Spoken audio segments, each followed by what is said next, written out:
4 बजे तक, जिससे कि हम अपने जीवन का शोधन कर सकें, अपने जीवन को साफ कर सकें, स्वच्छ कर सकें और भी ज्यादा बेहतर बना सकें। जैसे हम अपने शरीर को धोते हैं, वस्त्रों को साफ करते हैं, वैसे ही अपने मन को भी साफ करना पड़ता है, धोना पड़ता है, मांजना पड़ता है। यदि हम इस अस्तित्व का कुछ ऐसा नियम है कि जिन चीजों को हम छोड़ देते हैं, जिन पर काम नहीं करते, वे चीजें बिगड़ती जाती हैं और ज्यादा खराब होती जाती हैं। ये हमारे पास एक खेत है जो 3-4 साल से ऐसे ही पड़े हैं, इनमें बिजाई नहीं होती, तो इनका कितना बुरा हाल हो गया है। यहाँ पर जब हम उस खेत को देखते हैं तो ये खेत खेत जैसा लगता ही नहीं, कोई जंगल जैसा लगता है। बस इसी तरह से हमारे मन की भी स्थिति हो जाती है, चित्त की भी स्थिति हो जाती है। चित्त के लिए ये जो सत्संग होता है, सद्विचार होता है, सत्चर्चा होती है और स्वाध्याय होता है, सत्स्वाध्याय, मानी ये जो अच्छी पुस्तकों का अध्ययन होता है, ये इसी तरह से नलाई गुड़ाई का काम करता है। या वस्त्रों के लिए जैसे साबुन होता है, ऐसे ही हमारे हमारे चित्त को धोने के लिए ये सत्संग साबुन जैसा है, स्वाध्याय साबुन जैसा है, सद्विचार सत्चर्चा साबुन जैसा है, या नलाई गुड़ाई। एक मतलब समझने के लिए कोई ना कोई शब्द का प्रयोग करना पड़ता है, तो हम इस शब्द का प्रयोग कर सकते हैं कि जैसे हम खेत की नलाई गुड़ाई करते हैं, ऐसे ही चित्त की भी सफाई कर रहे हैं। जैसे हम झाड़ू लगाते हैं प्रतिदिन, तो वो स्थान स्वच्छ हो जाता है, तो इसी शैली में हमारा जो चित्त है वो भी स्वच्छ हो जाता है जब हम इस पर काम करते हैं, इसकी सफाई करते हैं, तो स्वच्छ हो जाता है। और नहीं तो फिर ये हमारा चित्त गंदा गंदा और गंदा होता चला जाता है। और गंदा चित्त और स्वच्छ चित्त में क्या फर्क होता है? गंदा चित्त जो है वो बस दुखी रहता है। उसका पहला लक्षण ये है कि गंदे चित्त में दुख के बीज पनपते हैं। गंदे चित्त में स्वार्थ बढ़ता है, गंदे चित्त में अहंकार बढ़ता है, गंदे चित्त में असद इच्छाएं पनपती रहती हैं। असद इच्छा मानी वो इच्छाएं जो शास्त्र अनुमोदित नहीं, महापुरुषों के द्वारा अनुमोदित नहीं, वो इच्छाएं जो जिनको महापुरुषों ने, शास्त्रकारों ने मना किया है, ऐसी इच्छाएं पनपती हैं गंदे चित्त में। तो गंदे चित्त में यही सब बीज पैदा होते हैं। और स्वच्छ चित्त का लक्षण होता है कि उसके अंदर संसार के प्रति करुणा का भाव होता है, प्रेम का भाव होता है। करुणा मानी इस संसार के किसी दुखी प्राणी को देख करके हमारा चित्त यदि करुणित होता है, मतलब उसमें उसके दुख में शरीक हो जाता है, पसीज जाता है, मतलब ऐसा लगता है कि हाय, ये इसको कष्ट ना होता तो कितना अच्छा होता। तो ये दूसरों के दुख को देख करके हमारे चित्त में कठोरता यदि आ जाती है तो गंदा चित्त है। और हमारे चित्त में यदि वो नमनीयता आती है, प्लास्टिसिटी बोलते हैं, यदि वो चित्त दूसरे के दुख को देखकर दर्द महसूस करता है, तो ये चित्त का बहुत बड़ा गुण है। तो ये अच्छे चित्त के लक्षण हैं कि उसमें दूसरों का भला सोचने की सामर्थ्य उत्पन्न हो जाती है, दूसरों के लिए शुभ सोचता है, दूसरों को अच्छा देखना चाहता है, दूसरों को खुश देखना चाहता है और स्वयं भी खुशी रहता है। जो स्वच्छ चित्त होता है स्वयं भी हमेशा खुश रहता है और दूसरों को भी खुशियां बांटना चाहता है। यही सब करने के लिए हम इकट्ठे होते हैं। और बहुत सारे लोग इसमें ऑनलाइन कक्षाओं के माध्यम से भी आजकल जो चल रही हैं, इसमें भी सम्मिलित होते हैं। हमारे ब्रह्मचारी भी होते हैं, कोई अतिथिगण आ जाते हैं, वो भी इकट्ठे होते हैं। और उसमें हम सबको ही अपनी तरफ देखने के लिए एक मौका मिलता है। देखिए, जब हम इस संसार में बाहर निकलते हैं, या तो हम दिखाते हैं या दूसरों को देखते हैं। मानिए अपने को दिखाते हैं या दूसरों के कारनामे देखते हैं, दूसरों की अच्छाई बुराई देखते हैं, दूसरों के अंदर जो उत्साह है उसको देखते हैं, दूसरों की कमियां देखते हैं, दूसरों की जो भी कुछ है वो देखते हैं। मतलब अपने से तो हटे ही रहते हैं या अपने को दिखाते हैं। दूसरों को देखते हैं या अपने को दूसरों के सामने प्रस्तुत करते हैं, दूसरों को दिखाते हैं कि मैं ऐसा हूं, मैं वैसा हूं। ये दो बातें हमारे चित्त में आती हैं और हम दूसरों को देखते हैं। तो ये अस्वच्छ चित्त के लक्षण हैं। दिखाना और दूसरों से प्रभावित होना, दूसरों को देखना, दूसरों के अच्छे और बुरे उन चीजों को देख करके और उससे प्रभावित हो जाना, ये अस्वच्छ चित्त के लक्षण है। तो क्या हमारे को दूसरों से प्रभावित नहीं होना चाहिए? मानी हमारे अंदर इतनी पूर्णता है तो प्रभावित होने की जरूरत नहीं है। हमें अपनी पूर्णता को महसूस करना चाहिए, खोजना चाहिए उस पूर्णता को जो हमारे भीतर ऑलरेडी है। प्रभावित इसलिए होते हैं कि हम अपने को अपूर्ण महसूस करते हैं और दूसरे को बहुत भरा पूरा महसूस करते हैं, तो इसलिए प्रभावित होते हैं। तो स्वच्छ चित्त जो होता है वो अप्रभावित रहता है। मानी इस संसार में बिल्कुल एकदम तटस्थ जैसा रह सकता है, रहता है। तो स्वच्छ चित्त प्रभावित रहता है और स्वच्छ चित्त अपनी सहज जो स्थिति है उसका अनुभव कर सकता है। हमारी सहज जो स्थिति है जिसमें कि एक फुलफिलमेंट का भाव है, जिसमें एक बहुत ही हमारे भीतर एक सौंदर्य का भाव है, उसको हम महसूस कर सकते हैं। तो अच्छा चित्त, सच्चा चित्त, स्वच्छ चित्त और गंदा चित्त, अस्वच्छ चित्त की का कंपैरेटिवली स्टडी कर रहे हैं हम, माने तुलनात्मक अध्ययन कर रहे हैं। और उसमें इस अध्ययन में हम सबको यही एक निष्कर्ष निकलेगा कि भाई हमारा चित्त अच्छा होना चाहिए, स्वच्छ होना चाहिए, सुंदर होना चाहिए। सत्यम शिवम सुंदरम, सच्चा होना चाहिए। सत्यम मानी सच्चा होना चाहिए और शिवम मानी वो मंगलमय होना चाहिए हमारा चित्त। और सुंदरम सौंदर्य से भरा होना चाहिए, कुरूपता नहीं होनी चाहिए हमारे चित्त में। हमारे चित्त में सच्चाई होनी चाहिए, मंगलमयता होनी चाहिए, माने उसमें मंगल मंगल फूट रहा हो और सौंदर्य फूट रहा हो। तो ये सारी चीजें चित्त पर काम करने से ही ये सब चीजें आती हैं, ऐसे नहीं आती हैं।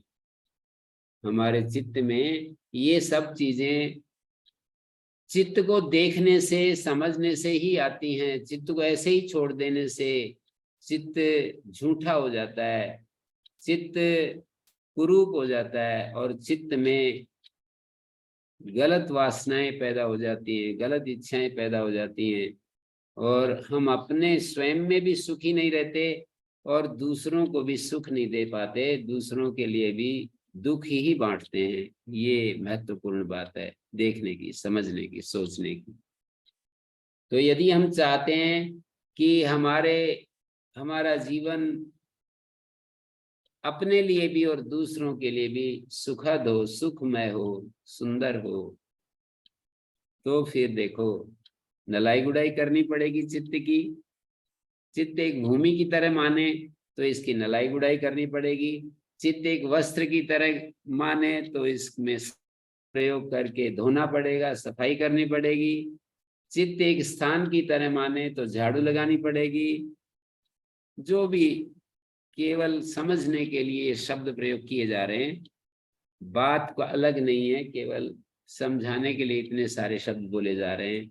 यदि हम चाहते हैं कि हमारा चित्त वस्त्र की तरह, स्वच्छ वस्त्र की तरह हो जाए, तो साबुन और जल और इन सब का प्रयोग करना पड़ेगा।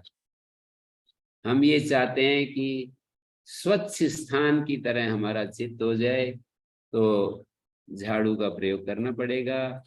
स्वच्छ भूमि की तरह हो जाए तो फिर देखो नलाई गुड़ाई करनी पड़ेगी। नहीं करेंगे तो इसमें ऐसी चीजें पैदा हो जाएंगी कि उनका कोई अर्थ नहीं है, उनका कोई लाभ नहीं मिलेगा। बस कांटे ही कांटे, उसमें कुछ घुस भी नहीं सकते, कुछ उसका प्रयोग भी नहीं कर सकते, ऐसी स्थिति आ जाएगी।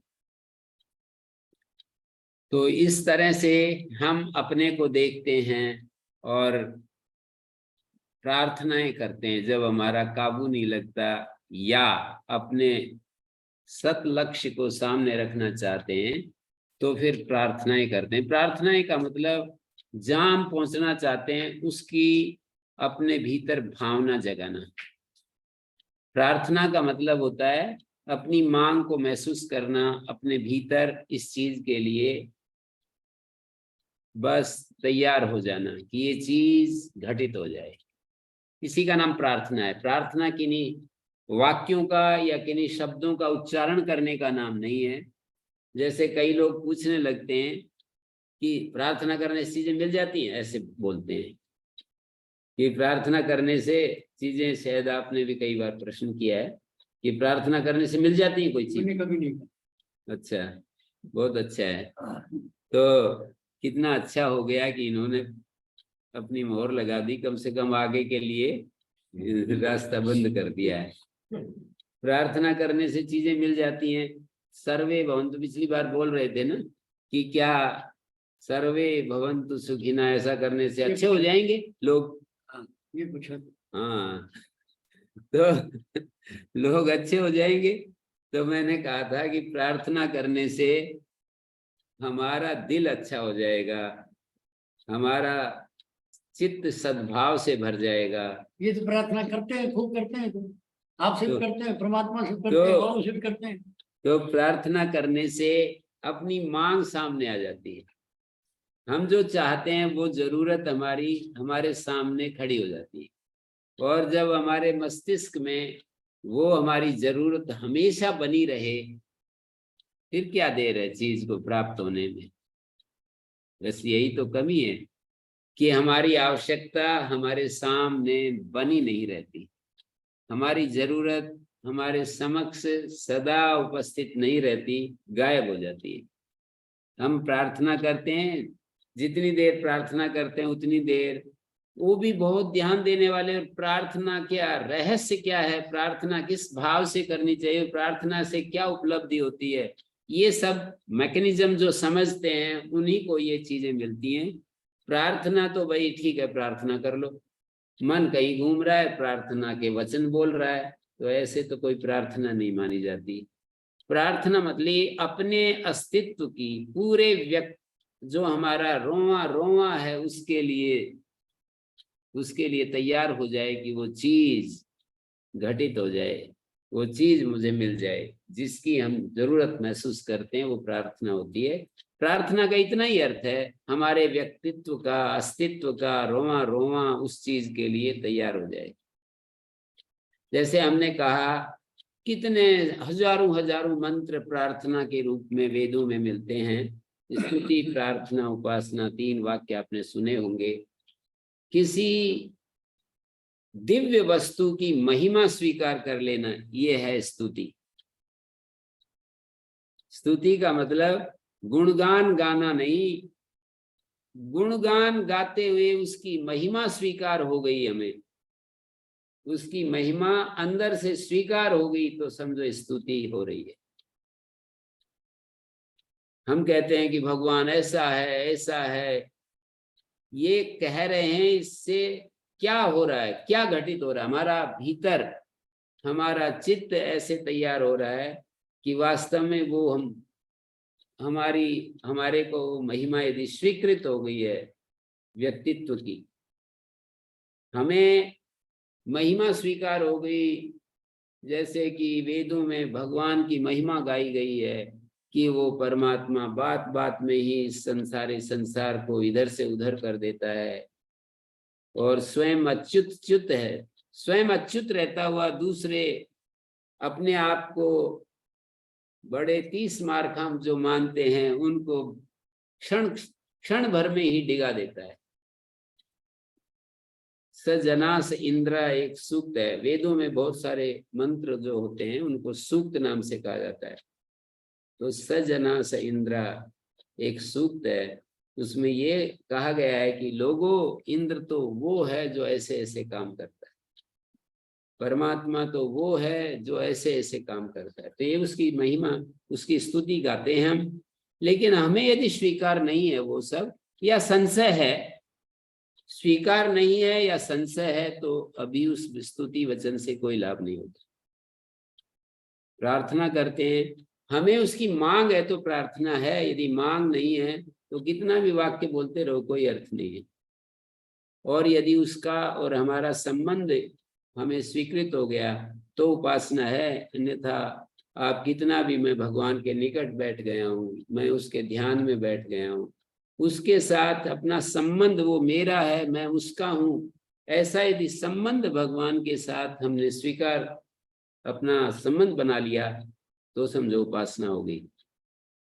तो ऐसा यदि है तो फिर वास्तव में घटना घटित हो जाती है, उसकी महिमा स्वीकार हो जाएगी, तो उससे ज्यादा कोई दूसरी चीज लुभावनी अस्तित्व में मिट जाएगी, उससे ज्यादा आकर्षक चीज कोई बचेगी नहीं। उसकी महिमा स्वीकार हो जाए, ठीक से उसकी महिमा स्वीकार हो जाए, तो उससे ज्यादा गौरवमयी, उससे ज्यादा लुभावनी, उससे ज्यादा आकर्षक कोई चीज दिखाई नहीं देगी, क्योंकि ऐसी महिमा वाली दूसरी चीज है नहीं। तो जब अच्छी चीज हमें पता है तो खराब चीज की तरफ हम क्यों देखेंगे। तो ऐसे ही तुम्हारे को मांग स्वीकार हो गई, भगवान की दिव्यता की, अमृतत्व की मांग स्वीकार हो गई, तो हम क्षुद्र चीजों को क्यों चाहेंगे।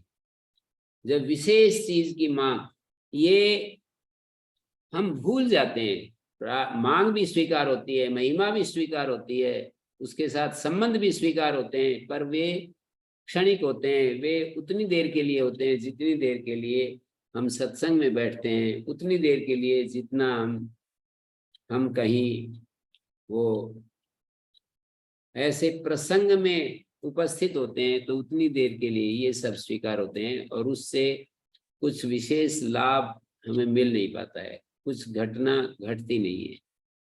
तो निरंतर सजग रूप से सतत उसकी मांग स्वीकार करने के लिए सतत प्रार्थना की जरूरत है, सतत उसकी महिमा स्वीकार हुई रहे उसके लिए स्तुति की जरूरत है, सतत उसकी साथ संबंध बने रहे इसलिए उसके उपासना की आवश्यकता है, निरंतर उसकी आवश्यकता है, एक दिन नहीं, एक घंटा नहीं, सतत स्तुति प्रार्थना उपासना की आवश्यकता है, और उसका परिणाम होगा हमारा चित्त का शोधन।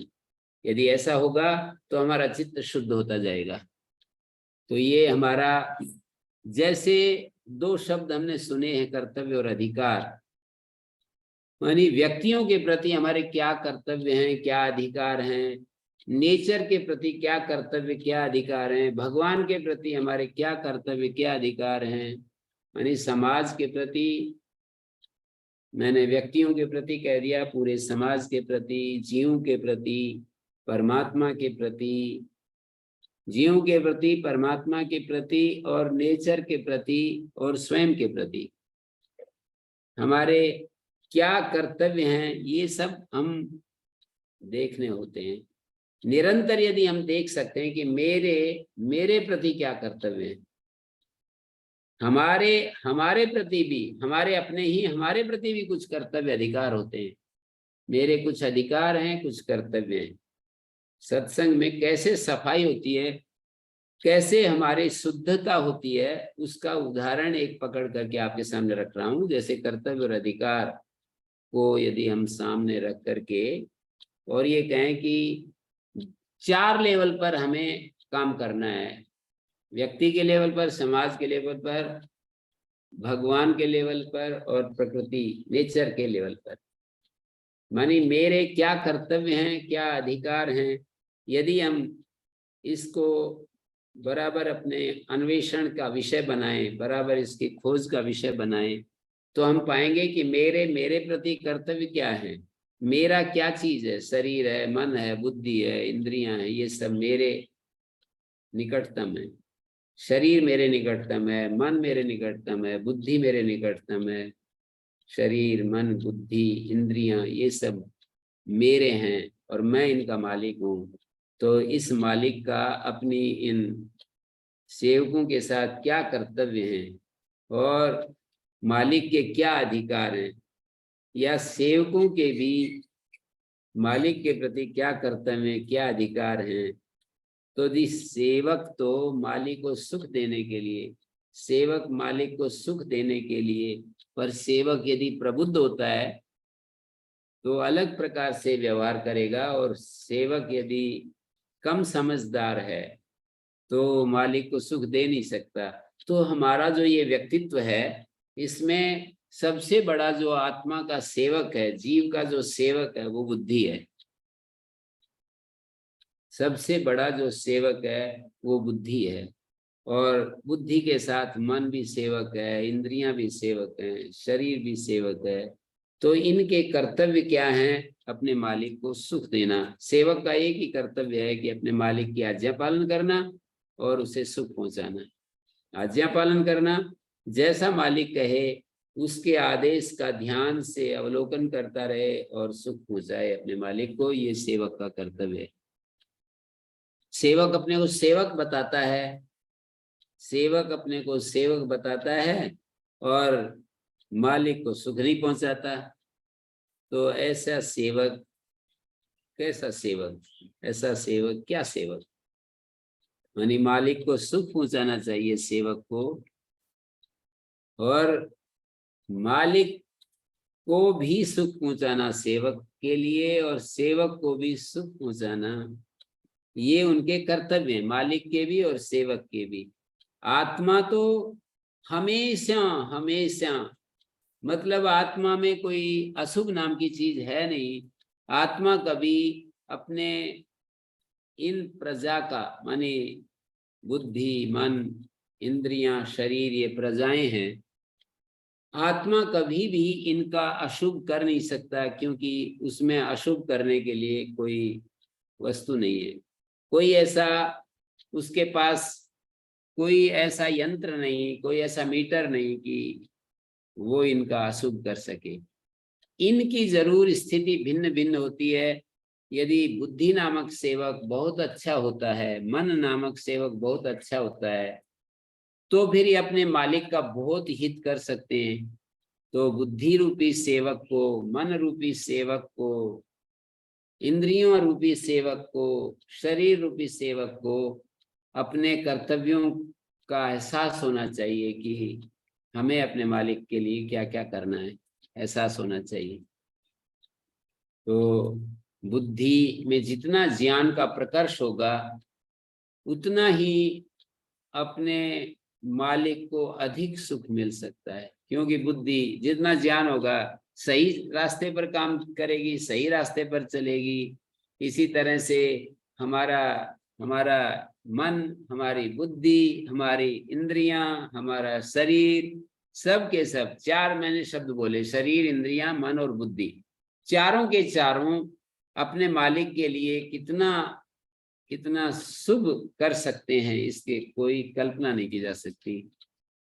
ये चारों ही सेवक ऐसे हैं जो अपने मालिक को बंधन में डाले हुए हैं, और ये चारों ही अपने मालिक को मुक्त भी कर सकते हैं। मालिक तो अपने स्तर पर तो मुक्त ही है, पर इन सेवकों के कारण से उसका मन बंधन और मुक्ति, मतलब वास्तव में उसका बंधन और उसकी मुक्ति नहीं है, ये मालिकों की के क्रियाकलाप नहीं, सेवकों के क्रियाकलाप के ऊपर, सेवकों की स्थिति के ऊपर मालिक का बंधन और मालिक की स्वतंत्रता डिपेंड करती है। तो जो सेवक हैं माने शरीर, इंद्रियां, मन और बुद्धि। शरीर का क्या अस्तित्व है जी? सारा काम तो इंद्रिया मन बुद्धि कर रहे हैं, शरीर क्या करता? कुछ भी ना करे। ये कंप्यूटर ना हो तो मतलब इसका हार्डवेयर ना हो, ये है, ये स्ट्रक्चर है, इसके अंदर वो काम ये करता है। हार्डवेयर ना हो ठीक।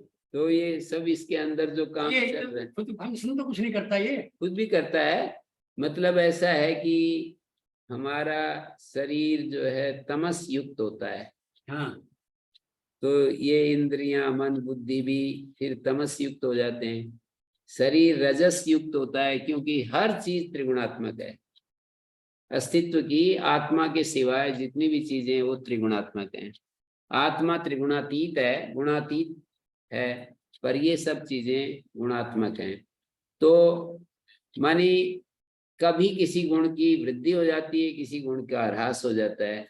शरीर में तमस की वृद्धि होने से एक अलग परिस्थिति पैदा हो जाती है, अलग हमारे शरीर की स्थिति हो जाती है। रजस की वृद्धि होने से अलग कुछ होता है, सत्व की वृद्धि होने से अलग होता है। मानी शरीर को मानेंगे ना कि ये सात्विक, राजसिक, तामसिक 3 प्रकार का होता है। इंद्रियों में भी सात्विकता, राजसिकता, तामसिकता होती है। मन में भी सात्विक, राजसिक, तामसिक भाव होता है। बुद्धि में भी सात्विक, राजसिक, तामसिक भाव होता है। साधक के लिए परम कर्तव्य है कि वो सात्विक स्थिति में रहे। शरीर भी सात्विक हो, मन भी सात्विक, बुद्धि भी सात्विक और इंद्रियां भी सात्विक हो। ये बहुत ही साधक का अपना बहुत ही मतलब उसका एक कर्तव्य बता रहा हूं। साधक का ये कर्तव्य है कि उसकी ये चारों चीजें सात्विक हों।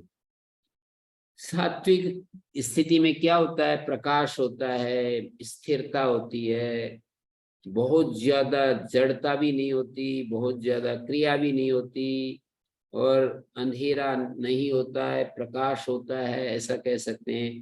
किसी महापुरुष को मतलब जैसे कोई आता है और हमसे मिलकर के ये महसूस करता है कि आपके पास बैठने से अच्छा लगता है, आपकी बात सुनने से अच्छा लगता है, तो इसका मतलब ये अच्छा बुरा क्या है?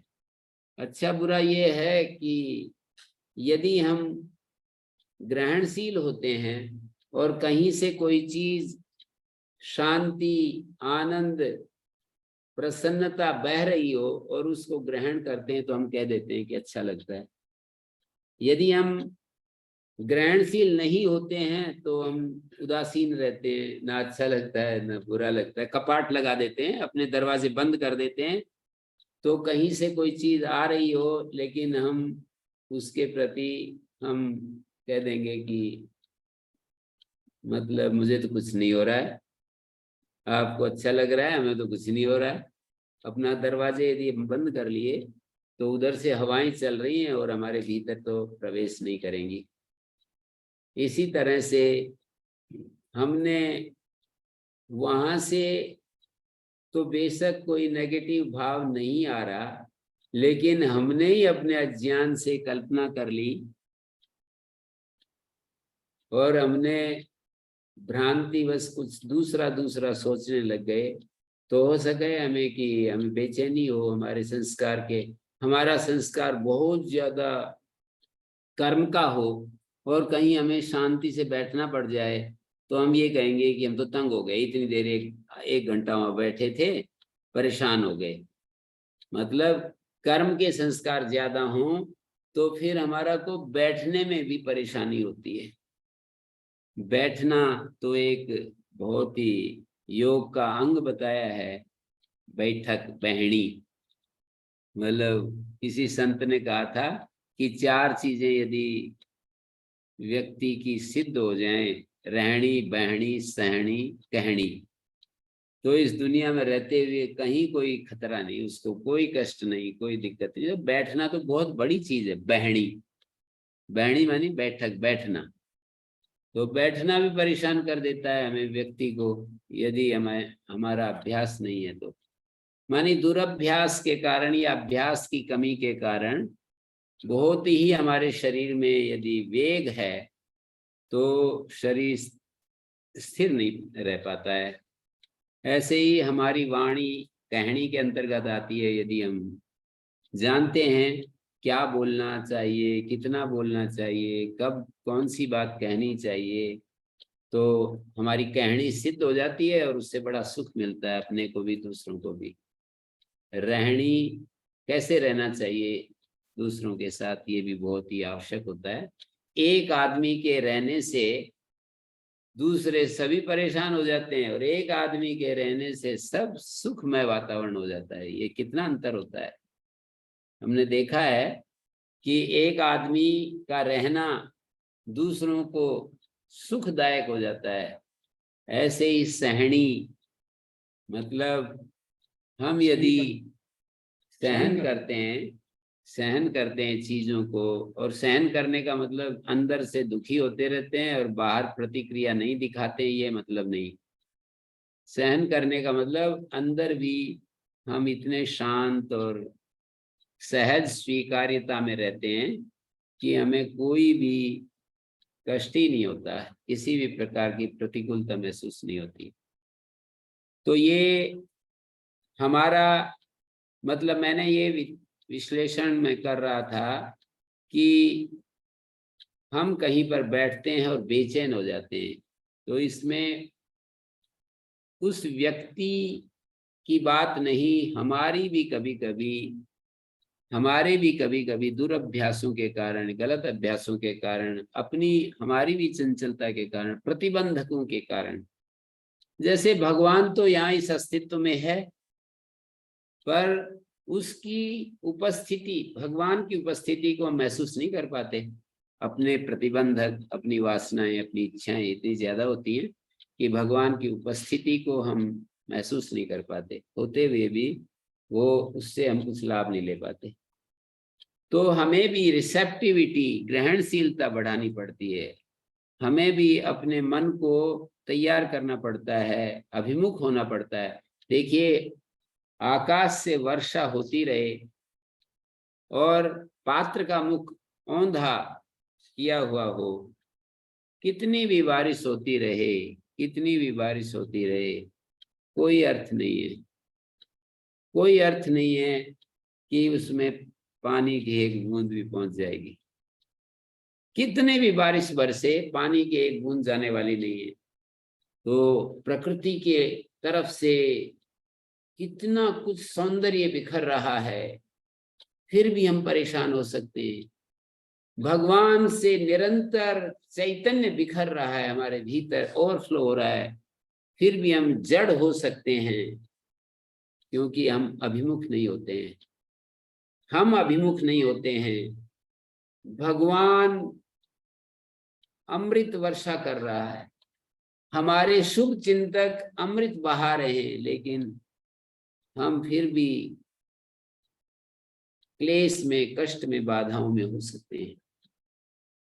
हमें अभिमुख होना पड़ता है, किसी चीज के लिए ग्रहणशील होना पड़ता है। हमें, जब हम ग्रहणशील होते हैं, अभिमुख होते हैं, तो हमारी स्थिति अलग प्रकार की होती है।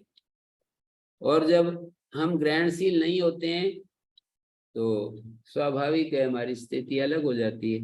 ग्रहणशील होना बहुत आवश्यक है।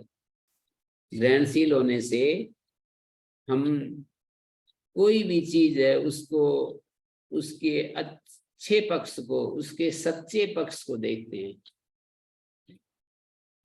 मानी हमारी दृष्टि में बहुत ही एक वो आ जाती है, एक बारीकी से चीज को देखने की क्षमता विकसित हो जाती है। तो हमारे अपने कर्तव्य ये हैं हमारे प्रति कि हम अपनी बुद्धि को महापुरुषों के संग से, शास्त्रों के उपदेशों से और दूसरे लोगों को देख देख कर अपनी गलतियों से, इन चारों उपायों से अपनी बुद्धि को निर्मल बनाएं। शास्त्र का सहयोग लेकर, महापुरुषों का सहयोग लेकर, अपनी गलतियों के द्वारा और दूसरे लोगों को भी देख करके हमें सीखने को मिलता है। वो दत्तात्रेय कहते थे कि मेरे 24 गुरु हैं, उनमें से मूर्ख को भी एक गुरु बताया उन्होंने। तो उन्होंने कहा कि मूर्ख मेरा इसलिए गुरु है कि मैं समझ लेता हूं कि भाई ये आचरण करने का नहीं है, मतलब मेरे को दिशा मिल जाती है कि ये काम करने का नहीं है। जैसे ये चल रहा है ना, ये बेहोशी का जीवन अच्छा जीवन नहीं होता है। तो उनके तो 24 गुरु में मूर्ख भी एक गुरु हो गया, माने मूर्ख से भी उन्होंने सीख लिया। तो इस तरह हम इस अस्तित्व में कहीं से भी कुछ ले सकते हैं।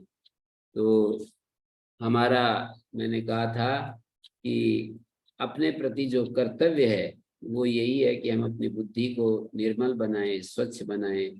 शास्त्रों से स्वच्छ होती है बुद्धि, महापुरुषों के प्रवचन, उनके संदेश, उनके दर्शन, उनके उपदेश से भी शुद्ध होती है हमारी बुद्धि। और ठोकरें भी कहते हैं ना कि किस चीज से बुद्धि बढ़ती, बोले बादाम खाने से। बोले बादाम खाने से बुद्धि नहीं बढ़ती, ठोकर खाने से बुद्धि बढ़ती। किसी ने कहा कि बादाम खाने से बुद्धि बढ़ती है, बोले बादाम खाने से नहीं, ठोकर खाने से बुद्धि बढ़ती है। तो हमें ठोकर खाने से भी बुद्धि आती है, दूसरों की ठोकरों से भी ज्ञान आता है, दूसरों के व्यवहार से भी ज्ञान आता है, दूसरों के गलत व्यवहार से भी ज्ञान आता है। ये हमारे कर्तव्य हुए। इसी तरह से हमारे समाज के प्रति भी कुछ कर्तव्य होते हैं, कुछ अधिकार होते हैं। मतलब अधिकार तो इस तरह से होते हैं कि हमारा अधिकार है भाई, हम किसी के साथ अच्छा करें बुरा करें, लेकिन फल भोगना पड़ता है अंत में। ये याद रखने लेना चाहिए। इस समय तक तो अधिकार है हमारा कि हम अच्छा करें बुरा करें, करते समय तो हमारा अधिकार है, लेकिन उसके परिणाम में हमारा अधिकार नहीं रहता। कर्मण्येवाधिकारस्ते मा फलेषु कदाचन। कर्म में ही हमारा अधिकार होता है, कर्म के फल में हमारा कोई अधिकार नहीं होता। तो हमारा अधिकार होता है हम किसी के साथ सद्व्यवहार करें दुर्व्यवहार करें, इसमें तो हम स्वाधीन हैं। लेकिन उस करने के बाद उससे जो हमें फल मिलता है, परिणाम मिलता है, उसमें हम वो हो जाते हैं, बेकाबू हो जाते हैं, बेवश हो जाते हैं, पराधीन हो जाते हैं। उस समय तो जिस तरह से वो नियम काम करेंगे वैसे हमें ग्रहण करना ही पड़ेगा। तो हमारे कर्तव्य क्या हैं? अधिकार तो ये हैं कि हम जो है दूसरों के प्रति कुछ भी कर सकते हैं, लेकिन फल भोगने में फिर हमारे अधिकार खत्म हो जाते हैं। हमारे कर्तव्य क्या होते हैं? दूसरों के प्रति कर्तव्य तो यही होते हैं, जो उनके अधिकार होते हैं वे हमारे कर्तव्य होते हैं। वे हमसे कुछ अपेक्षाएं करते हैं कि इस व्यक्ति को कैसे जीना चाहिए, कैसे रहना चाहिए। दूसरों की अपेक्षाएं, उनके अधिकार ही हमारे कर्तव्य होते हैं। दूसरे हमसे क्या क्या चाहते हैं, यही हमारे कर्तव्यों की श्रृंखला है। दूसरे हमसे चाहते हैं कि ये ऊंचा ना बोले, दूसरा ये चाहते हैं कि ये हमारा अपमान ना करे, दूसरा ये चाहते हैं कि ये हमसे धोखाधड़ी ना करे, दूसरा ये चाहता है कि ये हमारी वस्तु ना चुराए। पता नहीं, बहुत सारी लंबी लिस्ट हो जाएगी। दूसरा हमसे क्या क्या चाहते हैं, वो सब हमारे कर्तव्य होते हैं। दूसरों की जो चाहत है वही हमारे कर्तव्य होते हैं। और दूसरे के अधिकार हमारे कर्तव्य होते हैं, लेकिन दूसरे के कर्तव्य हमारे अधिकार नहीं होते। दूसरे के जो कर्तव्य होते हैं वो हमारे अधिकार नहीं होते हैं। दूसरे का कर्तव्य है भाई, वो तो अपना कर्तव्य पूरा कर रहा है, वो हमारे अधिकार थोड़ी है। इसलिए महापुरुष कहते हैं कि अपने दूसरों की उदारता को लेकर अपने आप को गुणी नहीं समझना चाहिए आदमी को। दूसरे तो अपनी उदारता में हमें कहते हैं कि ये तो कितना अच्छा व्यक्ति है, कितना महान है, कितना ये व्यक्ति कितना उत्साह से भरा हुआ है, ये व्यक्ति कितना आनंदित है। वो तो अपने कर्तव्य में बोलते चले जा रहे हैं और हम अपना अधिकार समझ लेते हैं और हम कह देते हैं हाँ मैं ऐसा ही हूँ। दूसरे के कर्तव्यों को हम अपना अधिकार मान बैठते हैं, दूसरों की उदारता को हम अपना गुण समझने लगते हैं। दूसरे हमारी प्रशंसा करने लगते हैं, हम अपने को गुणवान महसूस करने लगते हैं। उन्होंने तो अपनी उदारता में हमारी बड़ाई कर दी और हम अपने आप को बड़ा समझने लग गए। तो ये हमारी जो है, हमने अपने कर्तव्य का अधिकार का दुरुपयोग कर लिया, दूसरे के कर्तव्य को अपना अधिकार मान लिया। हमारा अधिकार वहां तक तो ठीक है, करने में कर्तुम अकर्तुम अन्यथा कर्तुम, यहां तो हमारा स्वाधीनता है, पर उसके परिणाम को भोगने में हमारा कोई अधिकार नहीं। अधिकार कर्तुम अकर्तुम अन्यथा कर्तुम, करने में न करने में या अलग ढंग से करने में, गलत ढंग से करने में हमारी स्वाधीनता है, पर फल भोगने में हमारी स्वाधीनता नहीं है।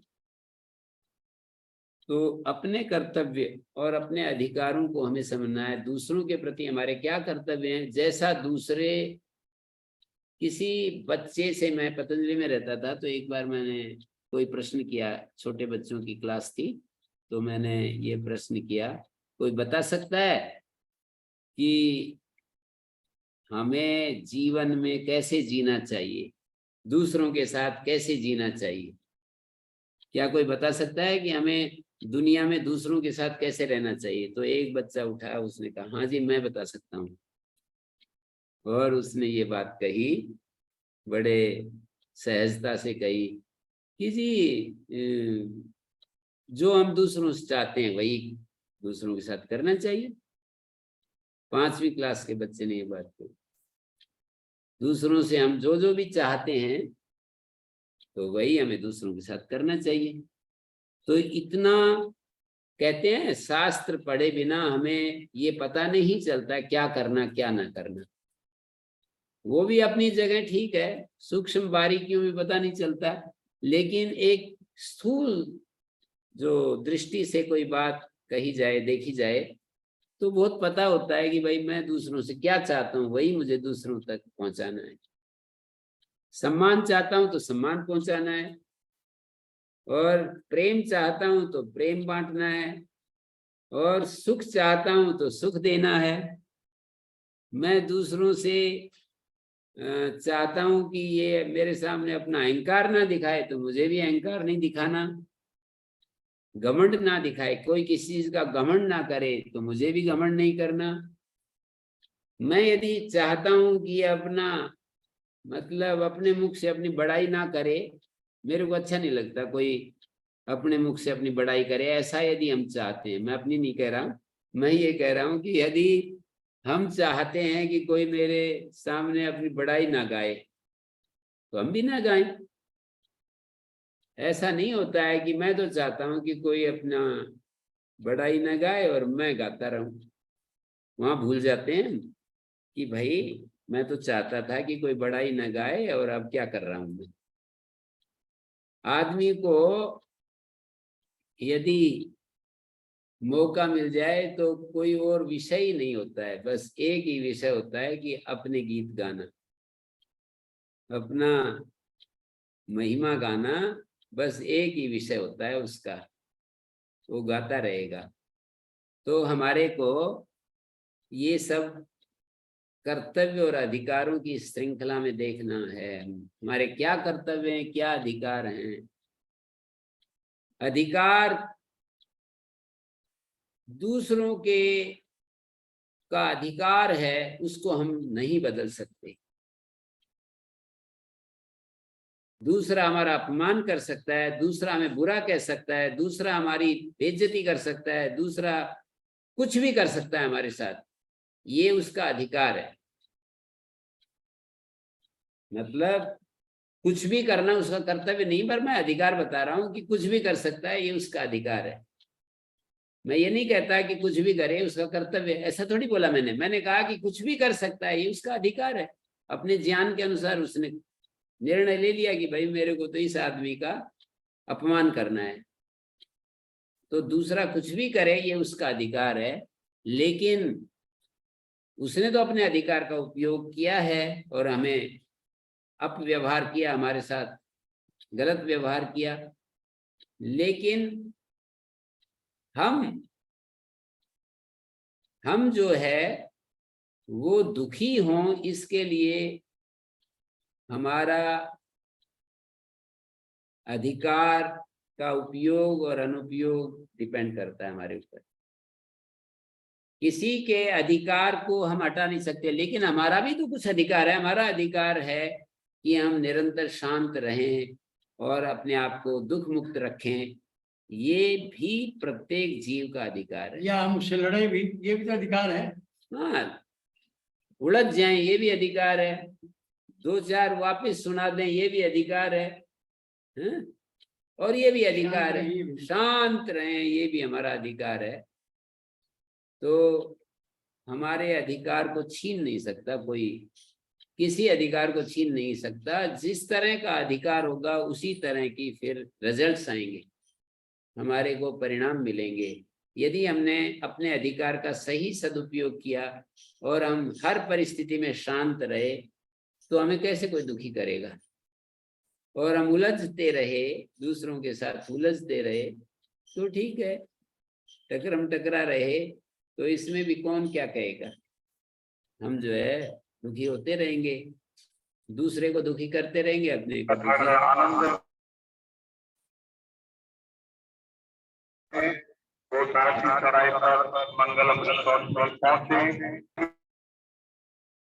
क्या कुछ हो रहा है गड़बड़। तो रुक गए। तो मैं कह रहा था दूसरों के प्रति हमारे क्या कर्तव्य हैं, क्या अधिकार हैं। नेचर के प्रति क्या कर्तव्य है, नेचर क्या चाहती है, क्या अपेक्षा करती है हमसे। नेचर कहती है कि मेरे को नष्ट मत करो। सारी, चाहे नेचर हो, चाहे व्यक्ति हो, चाहे स्वयं हम हो, कोई ये नहीं इच्छा करता है कि मेरे को कोई नष्ट कर दे। मैं भी अपने को यदि नष्ट करूं तो मुझे बाद में पश्चाताप होता है।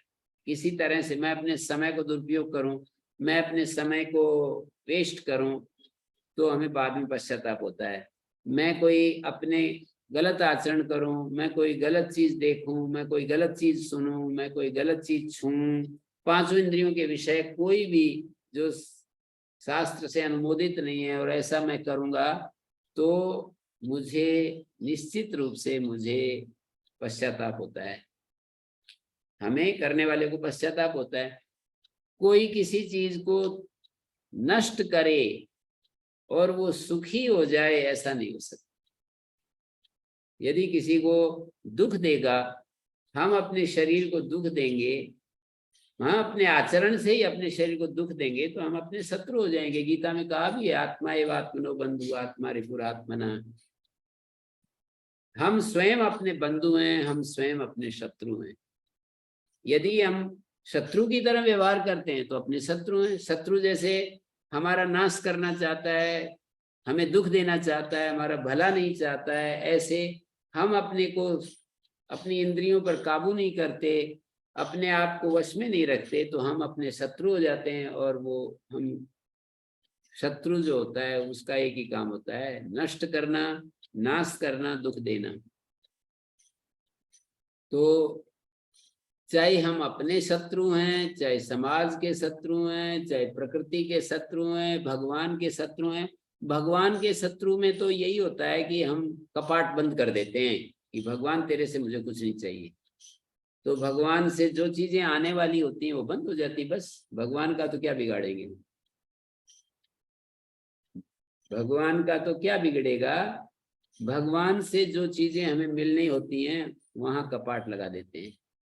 नेचर का हम अच्छा बुरा कर सकते हैं, ये कि हम नेचर को दूषित कर सकते हैं, नेचर को बिगाड़ सकते हैं अपने व्यवहार से, आचरण से।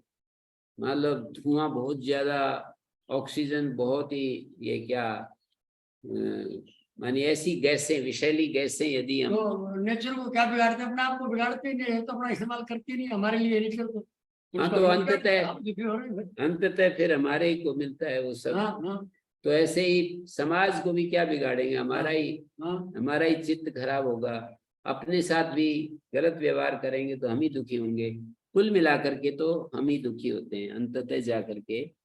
मानी अपने अधिकारों का दुरुपयोग हो और अपने कर्तव्यों का पालन ना हो तो हमारे अंदर अशांति बढ़ेगी, चाहे वो नेचर के संदर्भ में, चाहे भगवान के संदर्भ में, चाहे समाज के संदर्भ में, चाहे अपने संदर्भ में। जहां जहां भी अपने अधिकारों का पालन न किया जाए और अपने कर्तव्यों के प्रति हम बेहोश हो जाएं, अधिकारों की रक्षा न की जाए और कर्तव्य का पालन न हो, तो फिर हमें दुख मिलेगा निश्चित रूप से इसके परिणाम में। तो हमें अपने कर्तव्य निश्चित रूप से बहुत ही आग्रह पूर्वक हमें पूरे करने होते हैं और दूसरे के अधिकारों की रक्षा करनी होती है और अपने अधिकारों का उपयोग करते हुए सदा अपने को दुख मुक्त रखना है। कभी कभी सामाजिक प्रॉब्लम्स होती हैं, उन प्रॉब्लम्स का भी कोई व्यक्ति पैदा हुआ, जैसे आप लोग कर रहे थे मुस्लिम लोगों के सापेक्ष जैसे बता रहे थे, तो कभी कभी सामाजिक परिस्थितियां होती हैं, कुछ भी कर्म करने होते हैं, पर यदि हम अंदर से बेचैन हैं, दुखी हैं, अशांत हैं और फिर कुछ कर रहे हैं समाज में, तो हो सकता है कि हम समाज में कुछ कर रहे हैं लेकिन हमारी गलत दिशा हो रही है, हम अपने प्रति सही नहीं कर पा रहे हैं। मानी हम बेचैन हैं, हम दुखी हैं और दूसरे संसार को अच्छा बनाना चाहते हैं, तो इसका मतलब हमने पहला स्टेप ही गलत रख दिया है। अपने को दुखी करके और दूसरों को सुख पहुंचाने की जो धारणा है, ये इतनी भ्रांत है कि इससे ज्यादा भ्रांत कोई धारणा हो नहीं सकती है। अपने को दुख देकर और संसार को सुख पहुंचाना, ऐसा कोई कहे तो कहे, आप लोग ये कहोगे कि कोई व्यक्ति इतनी तपस्या करता है तो क्या अपने को दुख नहीं पहुंचा रहा? कोई आदमी कितना मतलब स्वतंत्रता सेनानी जो होते थे, जेलों की यातनाएं सहते थे और कितना कितना कुछ करते थे, वो तो दूसरे लोगों को लगता है कि जेलों की यातनाएं सह रहे हैं और कितना कष्ट उठा रहे हैं, देखो हमारे लिए कितना कुछ किया उन्होंने। वो तो वास्तव में यदि वो स्वतंत्रता सेनानी हैं और वास्तव में वो देश के लिए काम कर रहे हैं, तो उनको तो बहुत ज्यादा गौरव महसूस होता है, उनको तो बहुत ज्यादा प्रसन्नता होती है कि मैं अपनी ऊर्जा, अपनी समय, शक्ति, ताकत मैं देश जाति के लिए लगा रहा हूँ, जो मेरे को सामर्थ्य मिला था उसका सदुपयोग कर रहा हूँ। वास्तव में ऐसा महसूस करेगा वो व्यक्ति। जो व्यक्ति ऐसा महसूस करता है कि मैं तो परेशान हो रहा हूँ, कोई सुनता ही नहीं,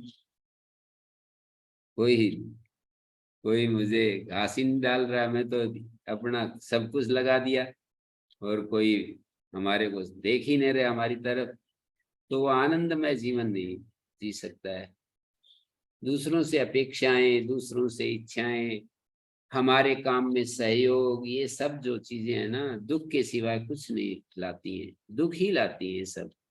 तो हम यदि पूरे आनंद से भरे हुए हैं, किसी महापुरुष को देखो, श्री अरविंद का जीवन यहाँ पर चित्र लगा हुआ है ना, ये वाला चित्र श्री अरविंद का चित्र है। ये जेल में इनको डाल दिया, 1 वर्ष ऐसी जेल जो 9 फीट चौड़ी थी, नहीं 9 फीट लंबी और 5 फीट गली सी होती है। 5 फीट कितनी सी होती है? ये तो 5 फीट ही होती है। 9 फीट बाई 5 फीट, उसी के अंदर शौचालय भी होता था। 1 बाल्टी पानी मिलता था, सारे दिन भर के लिए 1 बाल्टी। दिन में यदि शौच जाना पड़ गया ना, थोड़ी मिट्टी होती होगी उसमें डालते होंगे उसके ऊपर, वही शौचालय होता था अंदर ही। शौचालय वैसा आजकल जैसा शौचालय थोड़ी, 100 साल पहले की बात कर रहा हूँ, 100 साल से भी ज्यादा हो गया, 110 साल पहले की, 112-13 साल, मतलब कितने की बात है, 1908 की बात है, 1908।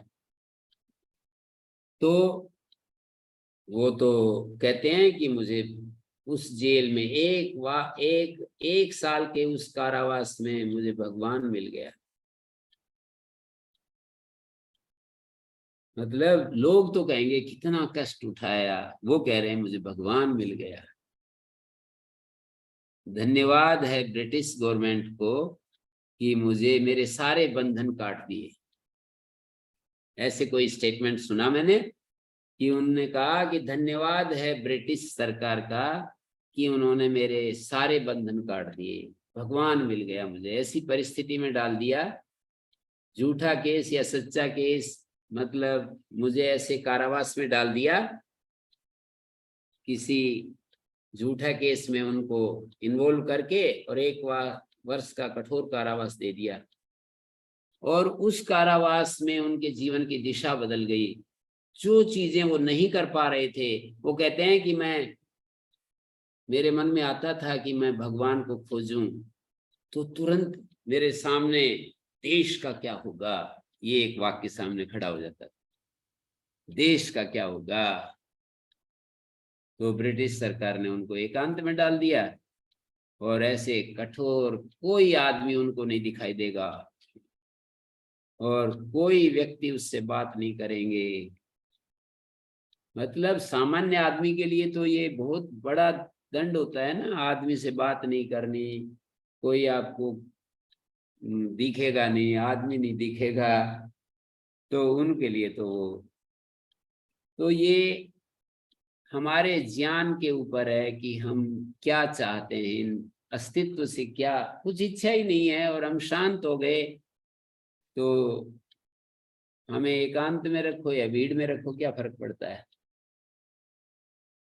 तो मैंने ये कुछ बातें आपके सामने रखी, अपने कर्तव्य और अधिकारों की बात कही। हमारा कर्तव्य ये होता है कि हम सुख पहुंचाएं, दूसरों को अधिक से अधिक सुख पहुंचाएं। हमारा कर्तव्य होता है हमारे पास जो है उसको बांटें। हमारा कर्तव्य होता है, समझ है, शास्त्र की समझ है तो शास्त्र की समझ बांटें, जीवन की समझ है तो जीवन की समझ बांटें। हमारा कर्तव्य है कि सुने हुए भगवान के प्रति प्रेम से भरे रहें। हमारा कर्तव्य यह है कि हम चीजों का दुरुपयोग न करें। हमारा अधिकार यह है कि कभी दुखी ना हो। मतलब कर्तव्य तो यह है कि दूसरों को सुख पहुंचाएं, कर्तव्य यह है कि भगवान से प्रेम करें, कर्तव्य ये है कि दुखी व्यक्तियों को देखकर करुणित हो जाएं। हमारा कर्तव्य ये है कि सुखी व्यक्तियों को देखकर मैत्री से भर जाएं, प्रसन्न आत्माओं, पुण्यात्माओं को देखकर प्रसन्न हो जाएं। ये सब हमारे कर्तव्य हैं। कोई दुष्ट आत्मा है तो समता में बने रहें, हमारा ऊपर नीचे अप डाउन ना हो। ये हमारे सब कर्तव्य हैं। और अधिकार तो हैं ही ये सब ऑटोमेटिक, यदि हम चाहें तो ये ऐसा कर सकते हैं। यही तो अधिकार है कि भाई हमारा जिसका जहां अधिकार होता है वो उसको कर सकता है ना। जैसे प्रधानमंत्री का अधिकार है बहुत सारी चीजों में, तो वो जहां जहां उसके अधिकार हैं वो सब करता है। तो हमारा अधिकार है कि हम मैत्री भाव में रह सकते हैं, हमारा अधिकार है करुणा भाव में रह सकते हैं, दुखियों को देखकर करुणित रह सकते हैं। मतलब रहना चाहिए, ये तो कर्तव्य है, और रह सकते हैं ये हमारा अधिकार है। रह सकते हैं ये हमारा अधिकार है। और पुण्यात्माओं को देखकर प्रसन्नता से भरे रहें, उनकी कमी ना निकालें, दोष ना निकालें। पुण्यात्माओं को देखकर ये हमारा कर्तव्य है और हम ऐसा कर सकते हैं, ये हमारा अधिकार भी है। और दुष्टात्माओं को देख करके उपेक्षा में रहें, मतलब समता में रहें। हमारा मन एकदम समता में बना रहे, प्रभावित ना हो उनसे, दुष्ट आत्माओं से प्रभावित ना हो, तो ये हमारा कर्तव्य है। और यदि हम ऐसा कर रहे हैं तो ये हमारा अधिकार है। तो अपने कर्तव्य और अपने अधिकार, जरूरी नहीं कि किसी के अधिकार से हमारा अधिकार बाधित हो जाएगा, बिल्कुल नहीं। ये बात समझ में आ जाए तो ये बहुत बड़ी बात हो जाएगी। किसी दूसरे के अधिकार से कोई अपने अधिकार का प्रयोग कर रहा है और हमें तंग कर रहा है और हम तंग हो जाएं, ये जरूरी नहीं है। तंग करने वाला कर सकता है अपने अधिकार के अनुसार, पर हम तंग हो जाएं ये नहीं हो सकता। हमारा अधिकार तो हमेशा संसार के सारे अधिकारों से बड़ा अधिकार है। हमें संसार के सभी अधिकारों से बड़ा अधिकार मिला है। ये बातें मैं शरीक कर रहा हूं आपके साथ, अपने लिए पक्की कर रहा हूं। आप माध्यम बन रहे हैं इन बातों को विचार करने के लिए मेरे साथ, इसलिए धन्यवाद भी करता हूं आप सबका कि आप मौका दे रहे हैं इस तरह से विचार करने के लिए। आप नहीं हो तो ये सब बातें इस तरह 1 घंटे के लिए ऐसे मेरे मन में इतनी तरतीब वाइज इतने बढ़िया ढंग से प्रकट ना हो। तो मैं धन्यवाद भी देता हूं आप लोग, आप सब श्रोताओं का, प्रबुद्ध श्रोताओं का। आप उत्साह बढ़ाते हैं, आप हमारे लिए भाई इतना बहुत नहीं, बहुत और क्या, हैं? इतना ही बहुत, मतलब आपका धन्यवाद ज्यादा ना करूं हैं? इतना ही बहुत। तो मेरे ख्याल में आप सबको कुछ जो मैंने कहा वो तो समझ में आया होगा। बाकी सायंकाल 8 से 9 बजे तक हम फिर एक बार बैठेंगे, गुण विवेचन के विषय में हम चर्चा करेंगे रात के समय। आज हर रविवार को 3 से 4 और 8 से 9 बजे तक कुछ आज चर्चाएं, चलो क्या होता है, कुछ अलग अलग विषयों पर। कोई एक आर्य समाज की एक संस्था है, कुछ भी विषय ले लो। आर्य समाज की कोई संस्था है, लखन लाल जी वो उन्होंने मैनेज किया है। वो उन्होंने मेरे से कहा कि आप टाइम दे दीजिए, तो उस श्रृंखला में टाइम दिया है। किसी का कोई प्रश्न तो नहीं है? ओम गुरुजी, प्रणाम गुरु जी गुरुजी। अपने जी, अधिकार का प्रयोग करने के लिए तो हमें सामर्थ्य अर्जित करना पड़ेगा ना? अपने अधिकार का प्रयोग करने के लिए क्या होगा? सामर्थ्य अर्जित करना पड़ेगा ना, कि दुखी ना हो हम। वो तो सामर्थ्य तो सेवा के लिए होता है, इसके लिए तो ज्ञान, हमारे भीतर ज्ञान पैदा करना होगा। ज्ञान की स्थिति, समझ को पैदा करना पड़ेगा, मतलब समझ को स्थिर करना। गुरुजी सेवा तो सामर्थ्य से होगी ना? सेवा सामर्थ्य से होगी। तो इन्होंने कहा कि अपने अधिकार का प्रयोग करने के लिए तो सामर्थ्य पैदा करना पड़ेगा। सामर्थ्य तो अपने आप आ जाएगी, समझ आनी चाहिए। अधिकार तो समझ से। हमारा जो अधिकार है दुखी न होना, हमारा अधिकार है किसी भी परिस्थिति में परेशान न होना, पराधीन न होना। तो इसके लिए तो हमें समझ पैदा करनी पड़ेगी, विवेक पैदा करना पड़ेगा, अपने चैतन्य स्वरूप को अनुभव करना पड़ेगा। क्योंकि वो चैतन्य स्वरूप सारे अस्तित्व में, सारा अस्तित्व एक तरफ और वो चैतन्य एक तरफ, और फिर भी उसका पलड़ा भारी है। चैतन्य का पलड़ा फिर भी भारी है, सारा अस्तित्व एक तरफ। यदि वास्तव में ऐसा कोई हो जाए, और महापुरुष तो ऐसे ही थे। महर्षि दयानंद अकेला ही शेर दहाड़ा था, ऐसे ऐसे कवियों ने गीत भी बना दिए। तो कितनी निर्भयता थी उनमें, सारा अस्तित्व एक तरफ, और वो तो बिल्कुल एकदम सहज रहते थे।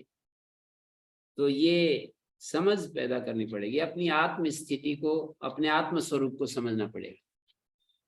हमारा जी जो गुरुजी। स्वरूप है ना, उसकी समझ में ये चीज छिपी बैठी है। यदि वो समझ में आ जाए तो फिर सहज हो सकते हैं। जी गुरुजी, शाम वाली क्लास का जो लिंक होगा वो मिल जाएगा तो शाम तक? हाँ वो भेज देंगे, सभी को भेज देंगे। जी गुरु जी। ओ दीप्ति जी पूछ रही थी, गुरु जी दीप्ति जी। हाँ जी।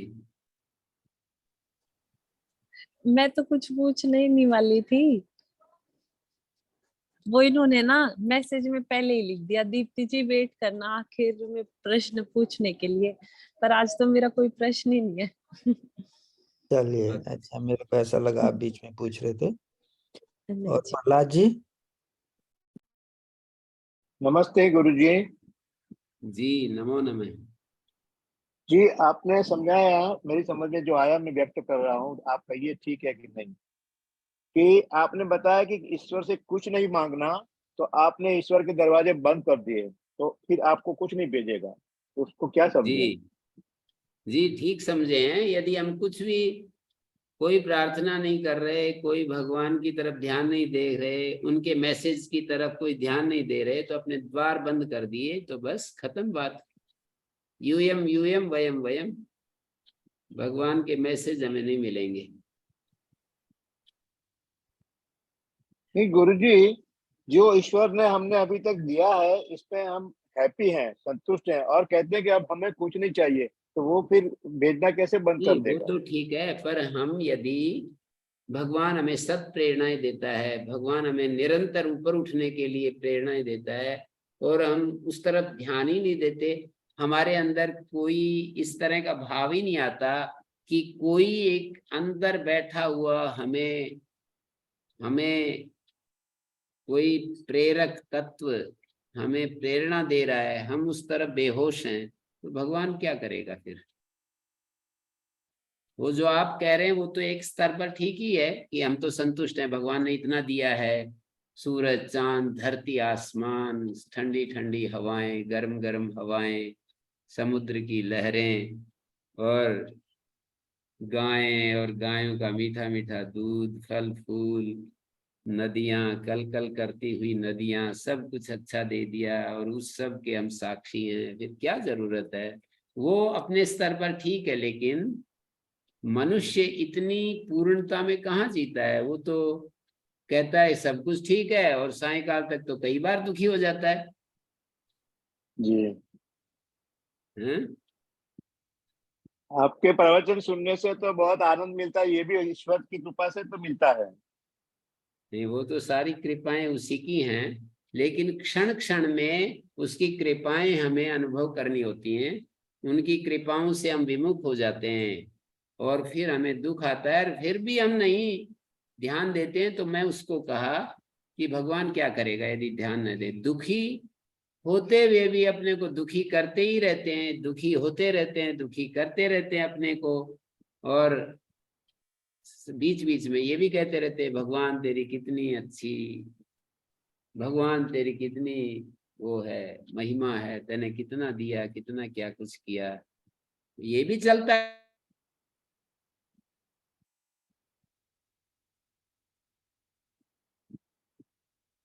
कनेक्शन टूट गया, कनेक्शन नहीं रहा।